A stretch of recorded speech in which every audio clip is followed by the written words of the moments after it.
Ladies and gentlemen, welcome back to the Cringy Movie Collection podcast. With me, Ralph, and also over there, Ludo. Yay, it's the last episode of this season of the podcast. Yes, we have somehow just ended up naming 16 episodes of the Cringy Movie Collection podcast a season. This one took a long time because we switched to the every other week schedule. We started this in November or something. And now spring is here. Yeah. Probably. Jesus. Well, it was a very long winter. It was a long winter. And we were recording. We've been around for over a year now. That's nice. How many episodes did we do? 32? It's kind of shabby. For an entire year of recording, we did 32 episodes. That's just over one episode a month. No, just under two. Just over two. It's interesting watching you doing math. Fuck you.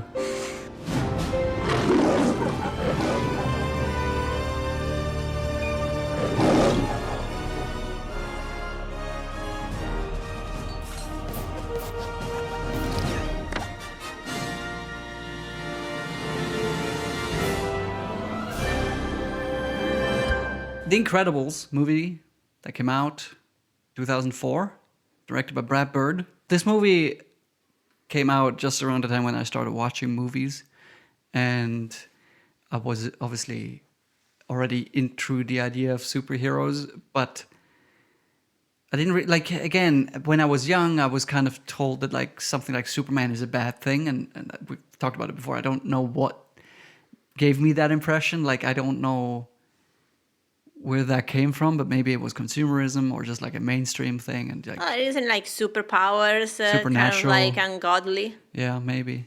I don't know, but somehow I grew up thinking that this is bad, and this movie definitely changed my mind. It made me think that superheroes are fun, which is good. Right, these superheroes are quite fun.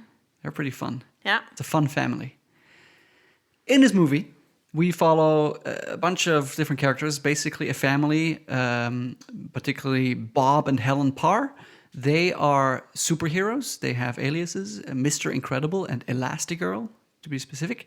However, while at the beginning of the movie we see them being superheroes and getting married and all that, very quickly the movie changes and superheroes become outlawed. So this is a world where there's already a lot of different superheroes. But somehow things go bad. Mr. Incredible stops a train, but some people get injured during it. He also stops a suicide, and the guy doesn't like having his suicide interrupted. So they all have to go into hiding and live normal lives.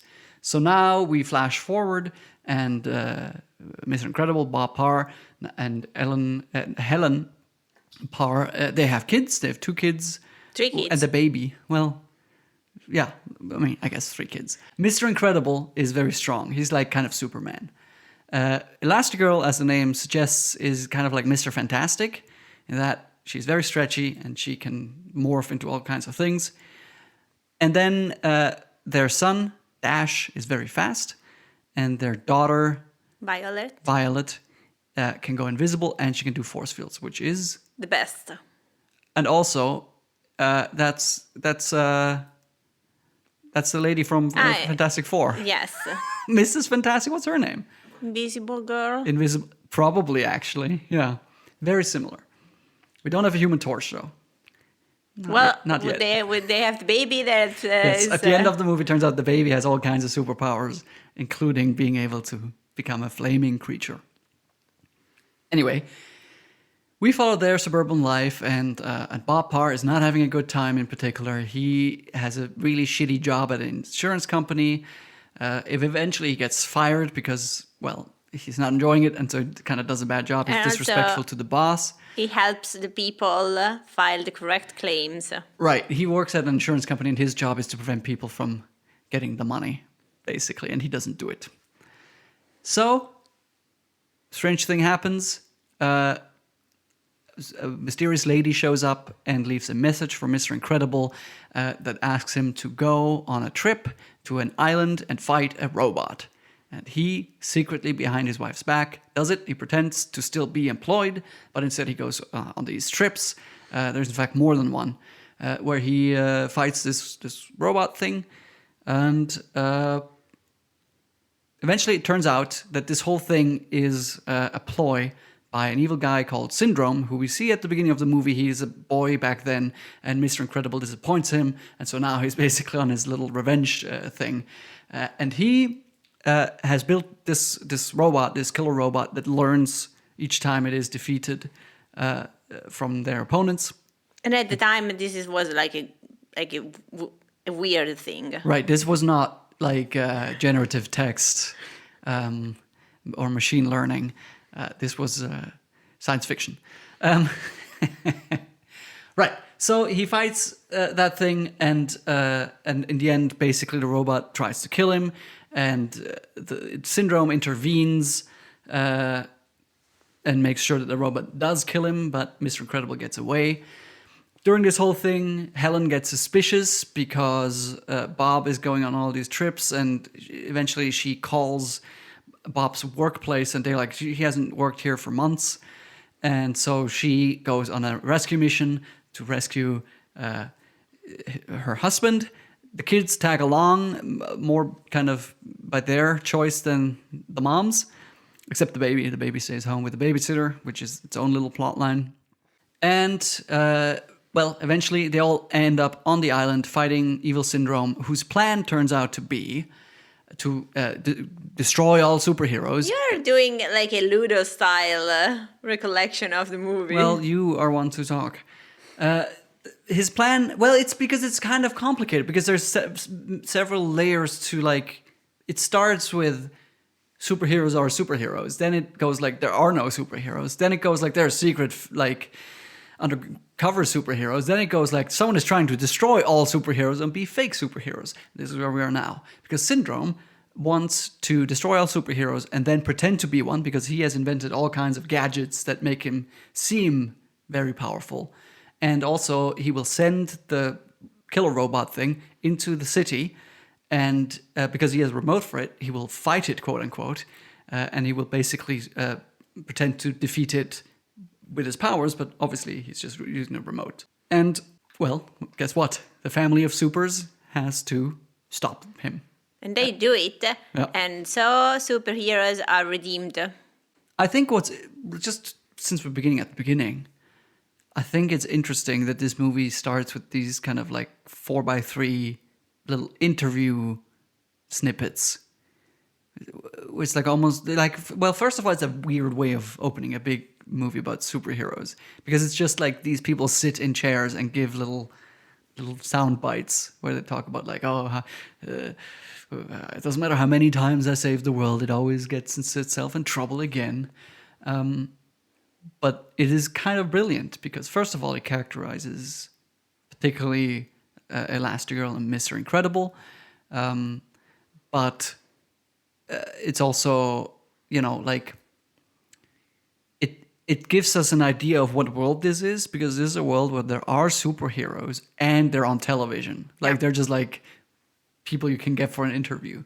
And I think that sets the scene perfectly for what is a very short sequence in which this is actually the case. You know what I mean? Yeah.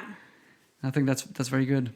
I also really like it feels very believable that if there is a world in which superheroes are a thing that can be on TV, then what sinks them is lawsuits.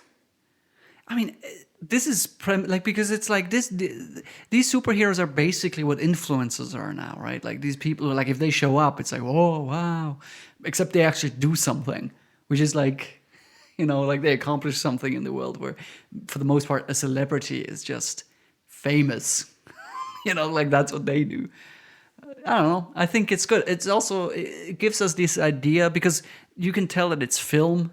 Like, they have the film grain on it. Like, so it really drives home the point that this is the future as it would have been imagined in the 60s. Mm-hmm. You know, that kind of, like, it gives this weird alternate reality feel to it, which I think aids kind of the more cartoonish aspects of the movie, where it's like, okay, this is not realistic, but it has like, for example, like, a lot of people die in this movie. Like straight up, like even our good guys just murder people sometimes. And it's like, we can deal with that because it's this idea that like this is real, but also it's a cartoon, you know, like it has all these elements kind of melding together, and I think it works really well. But I think we should talk about the question, which is, what's the point of this movie? What do you think?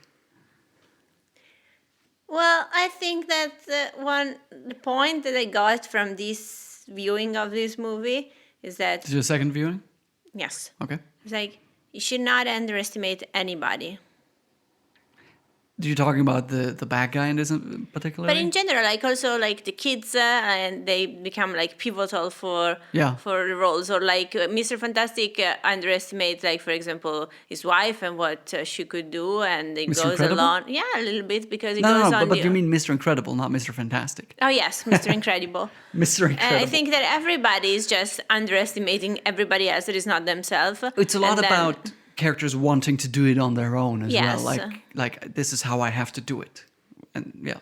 Yeah, and then and so it's like, but it's to me like I didn't get a big like we should work in a team kind of meaning. It's more like should they give each other credit kind of meaning. Yes, it has this, especially Mr. Incredible has this element that we've seen in in the Lego movie. Clutch Powers,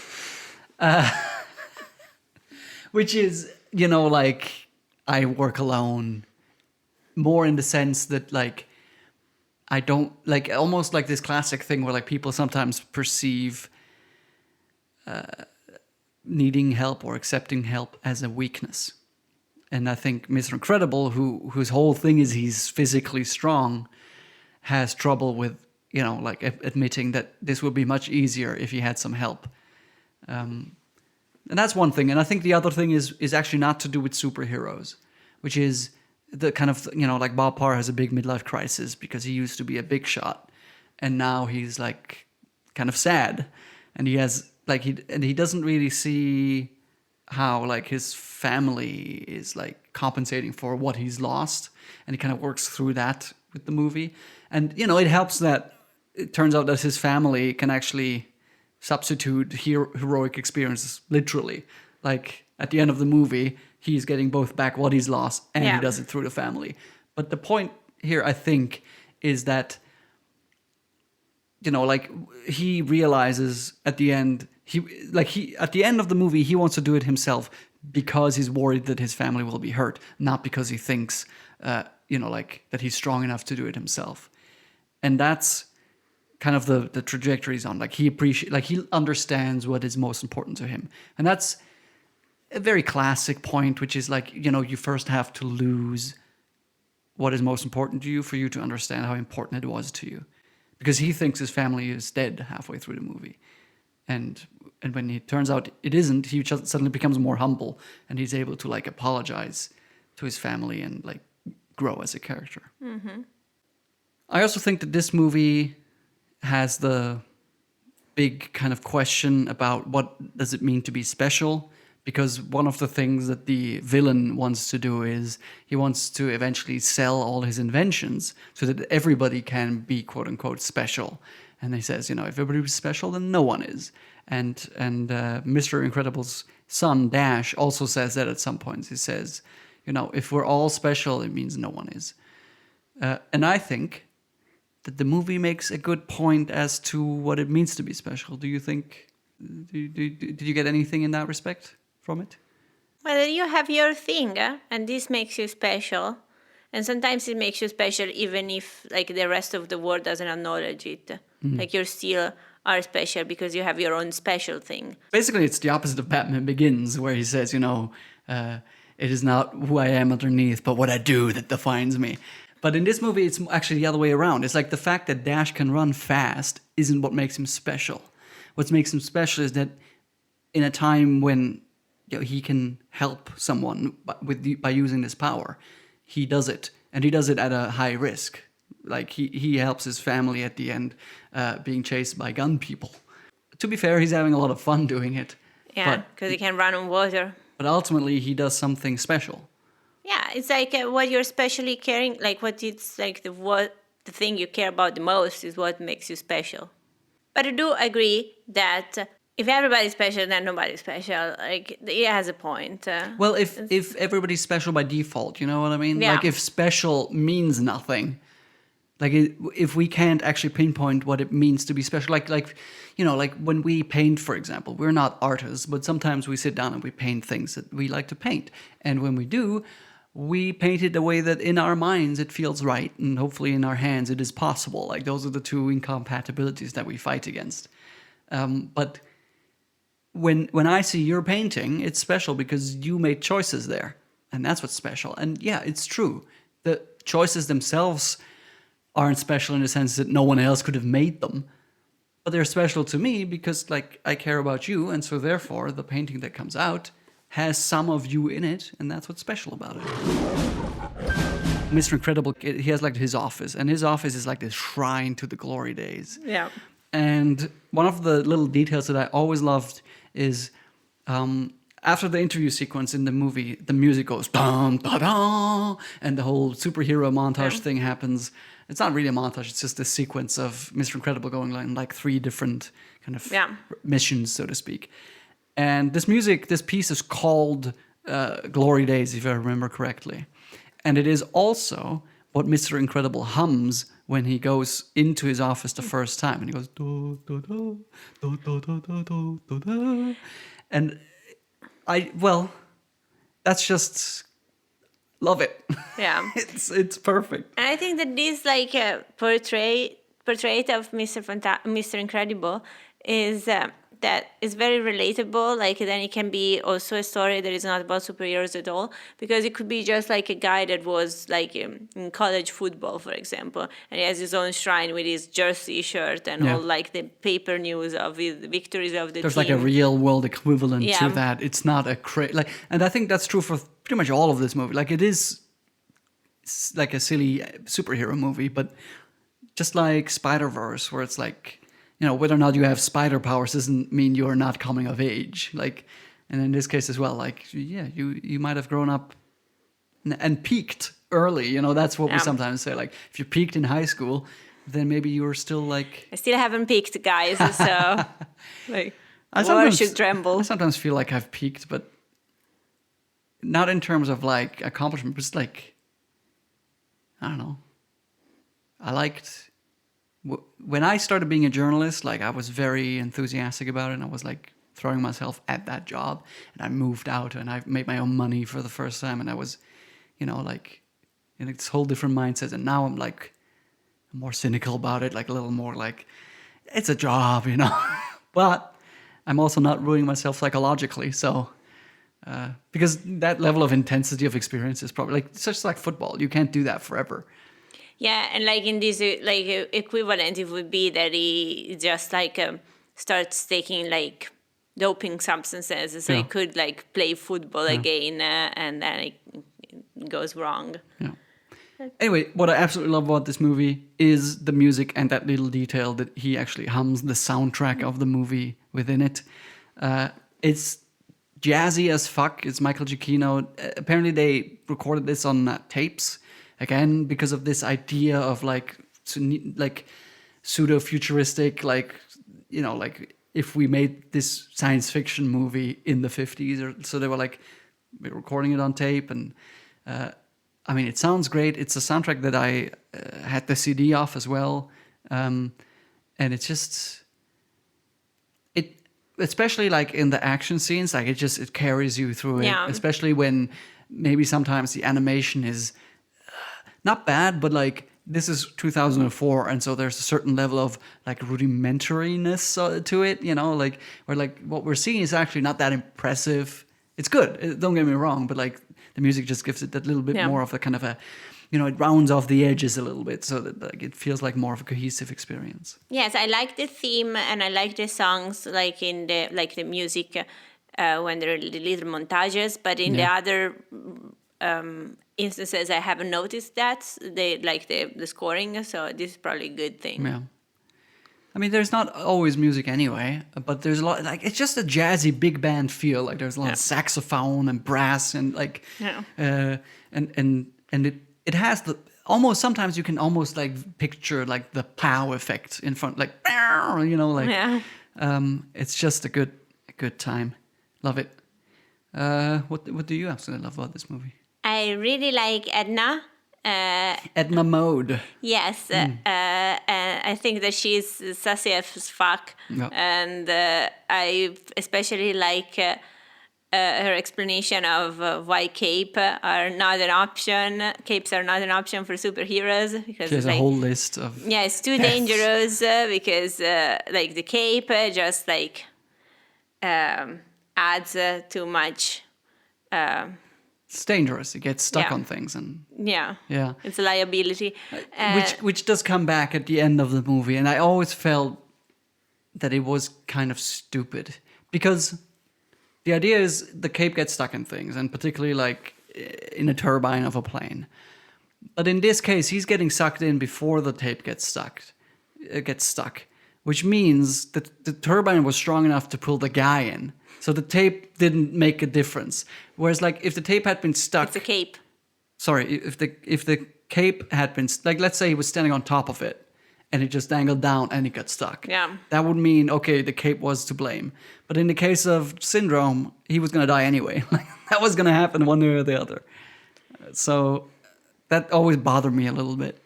So and then I really like just like the interaction between Edna and Elastigirl. It's a classic dynamic of like one of them doesn't know what's going on and the other one doesn't let her speak, and so they just kind of barrel through this presentation of super suits, and Helen is just like, what? But I also like when Ellen thinks that Mr. Incredible is doing things behind her back. Then and they have tea. It's just like everything she does is amazing, and I also like that she's the only woman that is not sickeningly thin in this movie. Yeah, and she's still like super intense. She has like this garbage can that incinerates things, Yeah. and like just silly, like over the top. She's a famous like art, like not art, a fashion designer who used to do super suits, and she also lost something in this kind of transition because now there are no superheroes, so she's not getting any superhero work, which was her favorite thing to do, which is why she's so enthusiastic. She just creates suits for the whole family, even though no one asked her. It's pretty good. Did you know that Edna Mode is voiced by the director of the movie? No. So it's probably also the only female character in the movie who's voiced by a man. She's goofy because she's tiny and she stands on tables and stuff all the time. It's like we only see her at her own home, and for some reason, like it's not even really designed for tiny people. Because she has a big ego. It seems like the kind of character who, if she didn't go into fashion, she would have gone into world domination, that kind of thing. But it was what she likes about doing the superhero suits is not the design part, is like finding ways to make them usable with the powers. Yeah. And it's kind of like a scientific endeavor. Yeah. It's a challenge to overcome. Yeah. Yep. Let's talk about the animation. In this movie, this is, Pixar at the time, and I think still, was known for, like doing, there was this meme one where they were like, Toy Story is what if toys had feelings, and Cars is what if cars had feelings, and Inside Out is what if feelings had feelings. Like this funny meme. This was the first Pixar movie where it was just like humans. Everybody was human. And I think the risk there is to really fall into that uncanny valley. So, and since you really quickly kind of, feel that way about animated movies, I was wondering how you. I think that most of the time it was okay. Yeah. Do you think you have an idea why? So when I noticed that it wasn't okay, and people looked like Sid in Toy Story, it was because it was like more of a 3D environment, while usually I feel I could flatten the screen way more. Yeah. And so they don't look so much like they are moving in 3 dimensions, but they look more of it There's animated. definitely a little bit of a kind of a middle ground between 3D animation and 2D animation, which isn't crazy because Brad Bird came from 2D animation and originally wanted to do this in 2D. And he brought over a bunch of 2D animators as well onto this project. So this kind of influence is noticeable, and I think it works really well because it adds also this, because this is very much like inspired by comic books, not specific ones, but just like comic book stuff. And that just works better in 2D almost. I mean, I keep bringing up Spider-Verse because it's another excellent animated superhero movie, which also makes a great effort to make it look like a comic book. And even though it's 3D animated, that also looks two-dimensional all the time. One thing that I really, really hated, but didn't make me like shiver, like being uneasy, but what I really didn't like to watch was all the hair. Okay. It looked wet a lot. And when it looked wet, it was fine, but then it just looked plasticky. Yeah. Yeah. And I guess Violet has a lot of hair. There's in fact the whole thing about her wearing her hair differently at the end of the movie. But also the only thing that I didn't like about Edna was her hair. Okay. Because it looks like she had like very... Yeah, it's like plasticky, like it's a wig, but one of those carnival wigs are very cheap. That was something that was improved greatly with Brad Bird's second Pixar movie, which was Ratatouille. And also like Brave later, which wasn't the Brad Bird Pixar movie. But Brave is very good with texture, yes. Yeah, that was the big thing at the time, which was weird because like that was a bad selling point for a movie. You know, like this is superhero family. Now that's a selling point, right? Like Ratatouille is like, you know, a rat that cooks. Great. And Brave is like this movie has great fairy texture. tale with great hair. Yeah. I think it works really well. I think it holds up as well, which like sometimes, like if you watch the original Toy Story, there is some parts where it's just like, oof, you should go over that again now. This one works well exactly for what we talked about, this kind of like almost 2D aspect to it. What I really don't like, and it's more of a design thing, is Elastigirl, when she elasticizes, it's just fucking creepy. Like she turns into a boat, she turns into a parachute. But then I thought it was like on purpose creepy. Maybe. But it's just like this idea that like she makes herself into a boat that just has a head at the front and her daughter just sits on it. Also, I didn't understand how she got inflated. Because if she can bend, yes, but how can you fill yourself with air? She didn't inflate herself, I think. But she looked like an inflatable boat. Oh. Well, in theory, you could wrap around yourself, I guess. I don't know. I always felt like she was more of a shapeshifter than an elastic. Yeah. Like, from just like the extremes to which she can go. It just feels like, she's like kind of morph into things. It's a little bit less Mr. Fantastic, who is really more of a stretchy guy. I mean, you know, like, I think it might actually work for a few laughs here and there. Like, some people might find it funny that she's a boat, you know. I think that this was why they put it there. Yeah. But I mean, there is a sequence where she's in a hallway and doors close on her. Yeah. And that's definitely, like, supposed to be funny. And I think it's funny a little bit, but also I keep getting distracted by the fact that, like, she's just bent in this, like, upsetting way, you know? Well, not bent, but stretched. Like a contortionist creeps you out? Yeah, I think so. I mean, it creeps me out in the sense that, like, I wouldn't watch it. You know, like, if I walked out and there was a contortionist there, I would be like, ooh, you know, but I was just like, that's not for me. That's not an attraction to me. You know, early on in the movie, there's a scene at the dinner table. And I really like that scene because it sets up all kinds of little things, while also just like on the surface being like an entertaining kind of like it's the escalation of disagreements within the family. And so Dash and Violet fight, and the baby is laughing the entire time, and Helen is trying to control it, while Mr. Incredible, again, is like Bob is kind of unsupportive. Like he's just kind of like not aware that he should help Helen parenting. So he goes to the kitchen and he gets a new plate and he just reads the newspaper while all this mayhem is going on.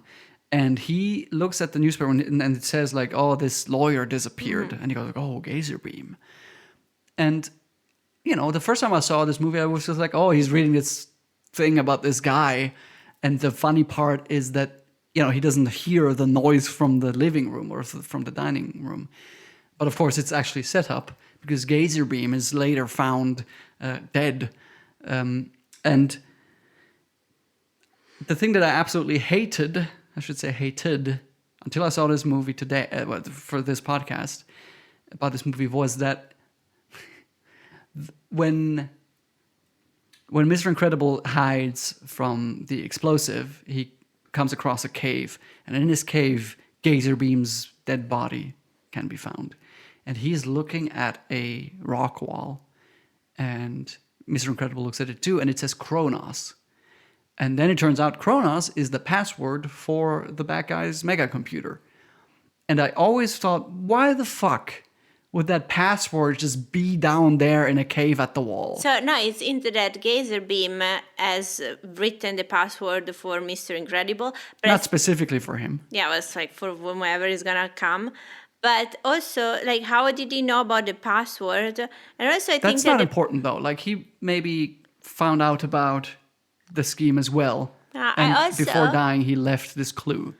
thought that it was nice that there was a clue, Yeah. but the password was a missed opportunity because it could be that Mr. Incredible could guess the password because the kid, like the boy, was his biggest fan, and so it could be that the password was actually Mr. Incredible related because he's still the little boy inside. Although I'm glad they didn't do that simply because he says that now he hates him. So he wouldn't keep the password. Well, But also I think that it's a crazy leap. You know, from like, I saw this word carved into a rock. yeah. And here I am at a computer and it's asking me for a word. Definitely I would have tried boobs first. No, I always hated that. But now I understood, oh, Gazer Beam has a beam that he can use to gaze. And so he must have known the password, left it there, and luckily Mr. Incredible stumbled upon it. So the real thing that I absolutely hate about this movie is probably more of a personal, like, bias. I don't like that this movie trivializes suicide. I think it's supposed to be a joke that he gets sued over, like, thwarting a suicide. Like, he stops a suicide and the guy goes like, you ruined my life. Like, it is kind of funny, but I just think that suicide is a serious matter. But he got a point, though. Like, I agree with the guy. It's like, who are you to just, like, save somebody? It's like, they made their decision, let them go. Like, Okay. they decided for this. They're not, like, they didn't, like, stumble. To be fair, did we see that the guy was about to jump? Or could it be that he just, like, fall off the roof without his intention? I think the movie, not necessarily at the beginning of the fall, but through it makes it clear that he wanted to kill himself.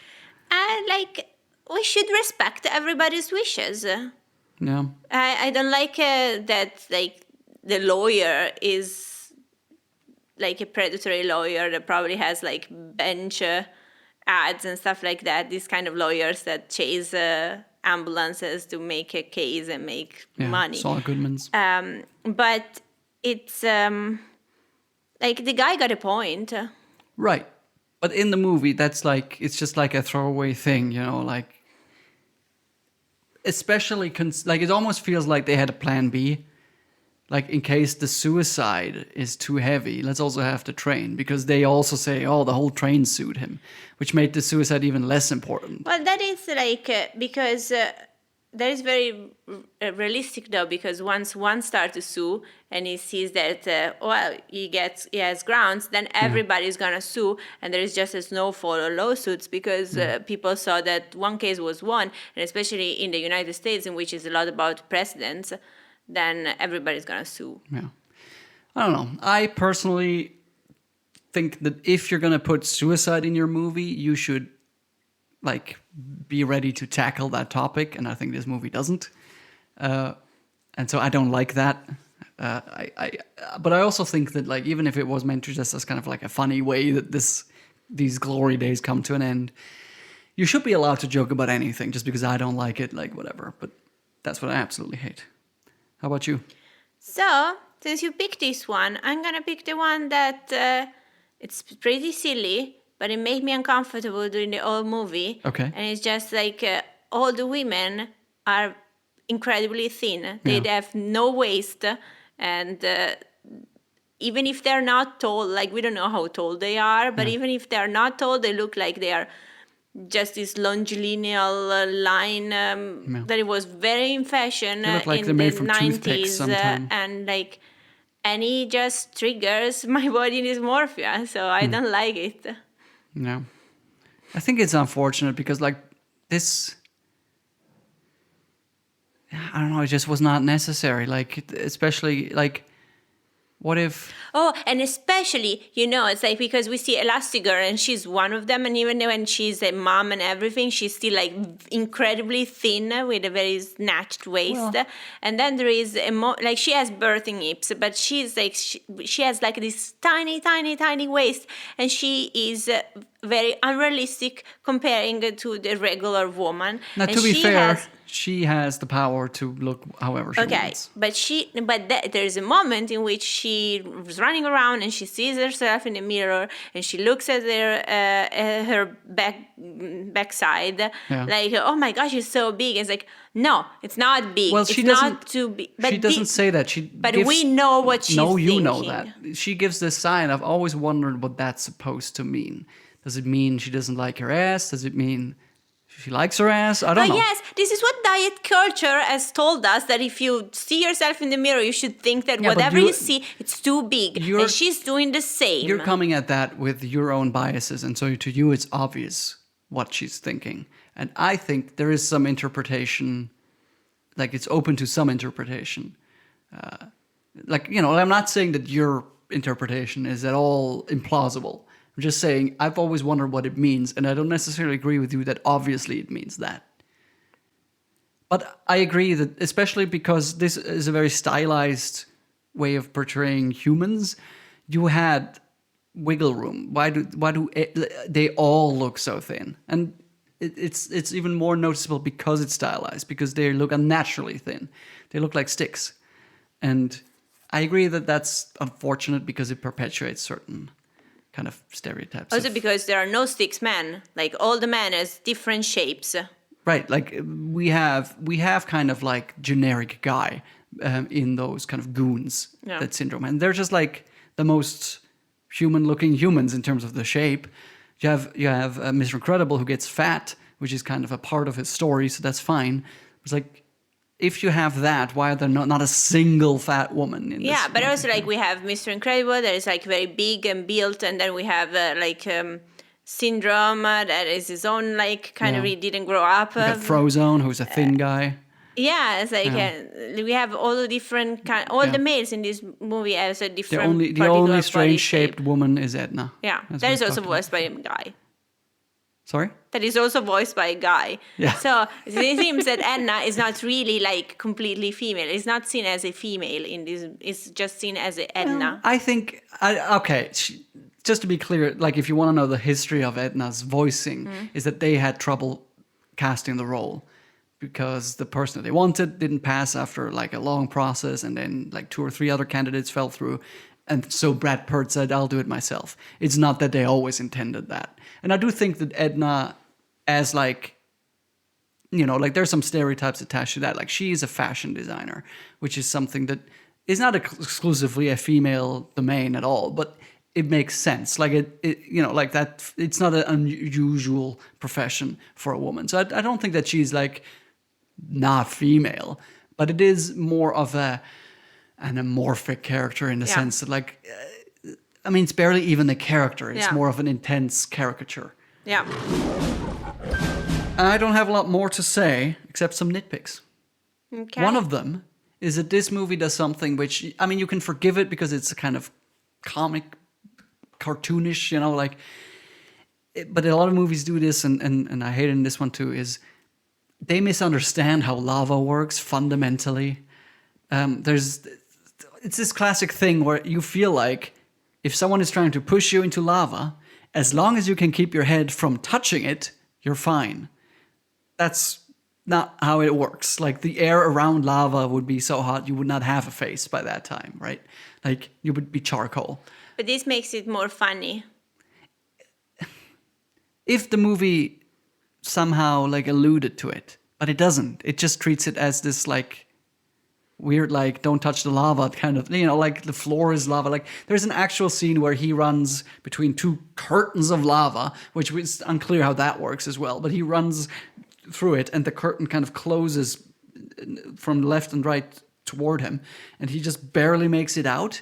And it's like you were between lava, Like, I always thought that it was like kind of like glass doors that just have lava in it, Yeah. but it's just glass. what kind of glass would withstand those temperatures? Same problem. Probably like some magmatic rock that would be in the lava as well. Is there transparent like crystals or No, something? it's just black. So it would just be a black door. Or maybe you can project on it. Yeah, well, that's what I was sometimes thought is maybe that's not real lava. Maybe it's like LED. or like just like a cool material that looks like lava. But then of course when he fights the robot, the same problem there. Yes. Like the robot actually falls in the lava and comes But back out. you have to wait a little bit before you can start saying to people that you have the high ground. Okay. That was a very strange and difficult to pull off. Well, that Star was Wars a reference. moment in which we realized that lava is actually very bad and you shouldn't Is that the moment? be nowhere near it. We didn't know anything about lava before Revenge of the Sith. Yeah. And I don't know. It bothers me when lava is treated as this kind of like, dangerous thing you're not allowed to touch. Like it's electrocuting you rather than burning your face off. Mm. Then I don't like that Syndrome is sloppy about Mr. Incredible being dead.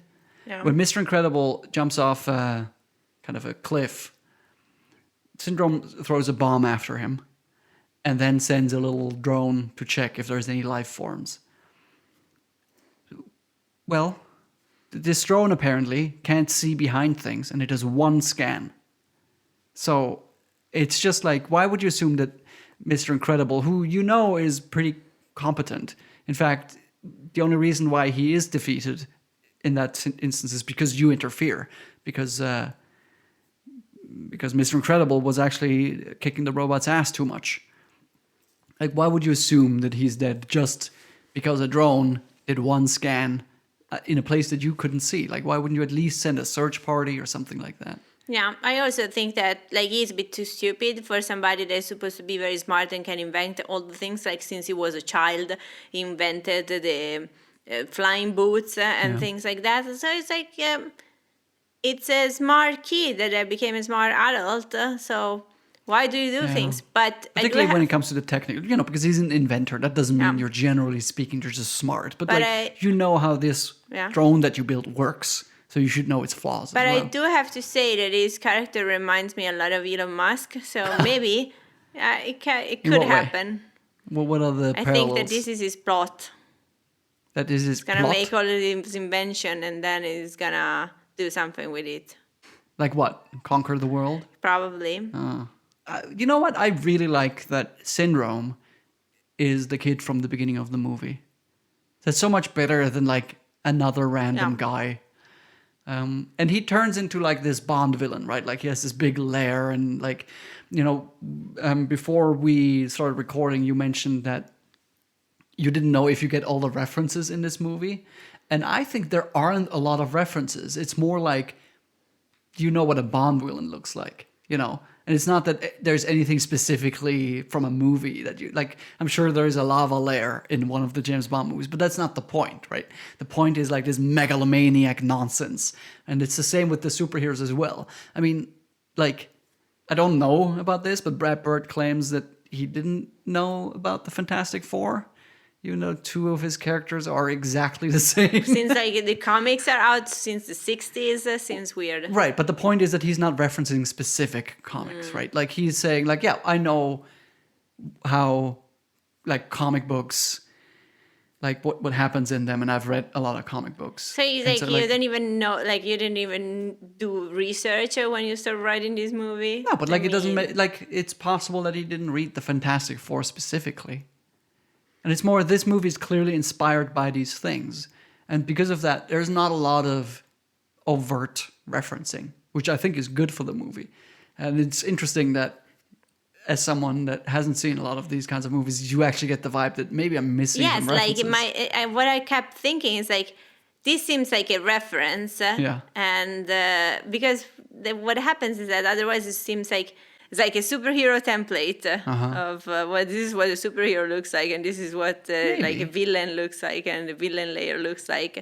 Well, Like if but- it's not a template, then I kind of want to know the reference. You could say that there is this template of the superhero who fights crime, which is what we start out at with this movie. And then we're telling a story about midlife crisis and family and like these kinds of things. And I think it's actually something defensible, to say, well, we're going to start with a template and then we're subverting that with our own story. I actually disagree that it's generic per se, but like it doesn't have to be any more than that. It's like we process all the superhero material that we have, and we are just like, okay, we need a superhero, and this is what comes randomly but out. doesn't it feel like these characters have distinct powers? I mean, running Yes. fast or being strong are very generic powers, but that's fine. Yes, it's just like if you feed all the superhero material, Yeah. and then you just like just make me a superhero Yeah. world. This is what you would come out. We should actually do this at the to finish off the podcast. We go and ask ChatGPT to give us a superhero, to make up a superhero with the most generic powers he can think of. No, we don't have to say that it's the most generic powers. It's just like, can you give us a standard superhero? Okay. So, dear ChatGPT, please invent a standard superhero and describe its powers in detail. Is it doing it? It's thinking. Sure. This is so vogue. Let's create a superhero named Echo Guardian. Name Echo Guardian. Origin story. After a catastrophic event caused by environmental degradation, scientist Dr. Emma Green, but it's Greene, so it's subtle, devoted her life to protecting the planet. Using her expertise in biology, ecology, and advanced technology, she created a suit capable of harnessing the forces of nature to combat threats to the environment. This is so fucking like left-wing. Appearance: Echo Guardian wears a sleek green-blue suit made from eco-friendly materials. It's compostable.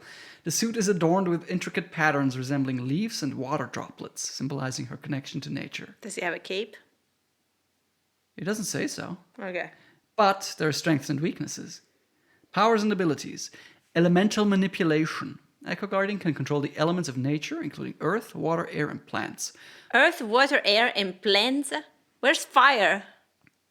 Plants is earth. But these are the ones included. To create protective barriers, manipulate terrain, and extinguish fires. So she can get rid of fires. Oh, fire is bad. Yeah. So we should ask her about her nemesis, and it will be Fireman. She can also summon powerful storms and tidal waves to thwart her enemies. Okay. I feel like conjuring up natural disasters is not very eco-friendly. No, but also conjuring up tidal waves. That is something that is not even within the planet. I don't know. It's not important. This is fucking made up. Bio-integration. Through her suit, Echo Guardian can interface directly with the natural world. We can't. We can't touch dirt. Communicating with animals and plants to gather information and coordinate environmental restoration efforts. Okay, so she can talk to animals and plants. Say, hey, how are you? I'm extinct. Well, it's poison ivy, isn't it? She can communicate with plants, so Yeah. it's okay. Energy absorption and redirection. The suit is equipped with an advanced technology that allows Echo Guardian to absorb and redirect various forms of energy, including solar, kinetic, electrical energy. She can use the ability to power her suit and weapons or to neutralize energy-based attacks. What are energy-based attacks? Plasma, isn't everything energy-based? The suit enhances Echo Guardian's physical strength and durability, allowing her to withstand extreme conditions and engage in hand-to-hand combat with formidable. She's strong. Yes. Like that. There we go. These are the She's strong and she can talk with animals and she can make power fields probably. force fields. Yes. She has 3 weaknesses. I'm not going to go into detail. I shouldn't have asked about detail. She has dependence on nature. Her powers are directly tied to the health of the environment. Oh. So the worse the ecosystem, the shittier the hero. I kind of don't want to see a movie where the hero gets like less and less likely to win the fight because she keeps losing more and more. Like, Yeah, so people like ChatGPT, haven't you seen Rocky? He just get it for 14 rounds and then on the 15 it starts punching people. she's vulnerable to pollution. That's her kryptonite. Just like an exhaust of a car. Yeah. And she has limited range. They have limited range and effectiveness in urban environments or areas with minimal natural resources. We should have asked him for a boomer superhero. Now give us a boomer superhero. Boomer Blaster. Does he blast boomers? Oh, it already sounds more like a boomer superhero. Origin story. Retired military veteran Hank Johnson discovered a mysterious artifact during his travels in the Middle East. I like it. I want this movie. The artifact, a relic from an ancient civilization, bestowed upon him extraordinary powers. Embracing his newfound abilities, Hank adopted the persona of Boomer Blaster to defend his city from crime and corruption. Oh my gosh, he has a MAGA hat. He dons a classic red, white, and blue costume, reminiscent of patriotic superheroes from the golden age of comics. This is... I wish it wasn't called Boomer Blaster, because that is another sign that like Jappachi fundamentally misunderstands what I mean by boomer, but it's still got all the boomer elements. I think that the end of this story is like boomers destroy the planet, but they make the best origin story superheroes and everything. Like there's a good time there. His outfit includes a mask adorned with a stylized boombox emblem. That's not true. Like boomers are not into boom boxes. Well, they were. That's not a boomer thing. And then the powers, I'm just going to read them briefly. Sonic blasts, so some kind of blast, I guess. Enhanced physicality. Despite his advanced age, Boomer Blaster possesses enhanced strength, speed, and agility thanks to mystical energies.